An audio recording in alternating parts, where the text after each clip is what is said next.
Once you're connected to your server, head over to the SSH Management tab.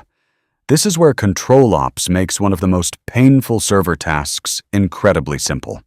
Normally, managing SSH access means opening terminal files, checking authorized keys manually, and trying to figure out who has access to what. It's slow, technical, and easy to get wrong. But in CtrlOps, everything is visual. The moment you open this tab, you get a clear overview of your SSH access analytics, including the total registry. How many keys are using ED25519? How many are using RSA? And whether there is any general access configured. Right below that, you'll see a full table of everyone who currently has SSH access to this server. For each entry, you can view the user identity, the signature type, and the public key linked to that access. Need to give someone access to another server?